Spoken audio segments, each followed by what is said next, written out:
Əvvəla hamını salamlayıram. Bilirsiniz ki, mən heç vaxt ofis şəraitində falan video çəkən deyiləm. Prosta 2 dənə faktı deyəcəm. Əvvəla yenə deyirəm, hamını salamlayıram, xanımlar və canlar. Bax, qulağıma çatan bir sözlərdir.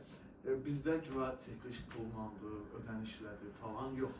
Bütün xırdalanmasasa biləcəli binə qədər bu ərazilərin çəkilişi bizdə tamamilə ödənişsizdir.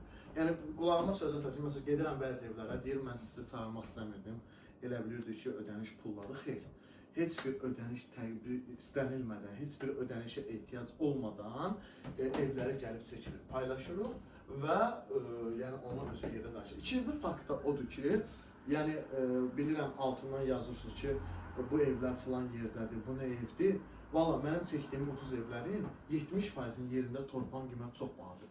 Ucuz ev çəkməyə qalsa, ucuz ev çəkməyə dərdinə qalsa, yəni məsələn Xırdalanın özündə elə evlər var ki, məsələn çox ucuzdur. Amma yaşayanda görürsən ki, bəzi problemlər yaranır, su basma falan, biz o evləri ümumiyyətlə çəkmirik.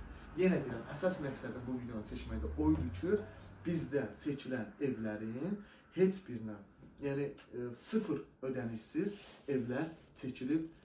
Və yenə deyirəm, və ən axırda onu çatdıram ki, sizə bu ayın sonuna qədər hazır bu gün al, sabah köç. Yəni kredit evlərimiz var. 25, 30, 35. Bu gün aldın, sabah köçdün. Yəni hamısında kanalları, qazı, işığı, suyu, hamısı qayda-qaydasında. Yəni heç bir ödəniş tətbiq olunmadan, yəni evləri alırsan, köçüb yaşırsan və aylıqları var, hissə-hissə ödəyirsən. Yəni sonuna qədər. Çünki say məhduddur. Hardasa 25-35 arası ilkin ödəniş olan evlərin hardasa bir, deyim də sizə bir 30-a yaxındır. O da ki, say çox məhduddur. Tələs, sağ olun.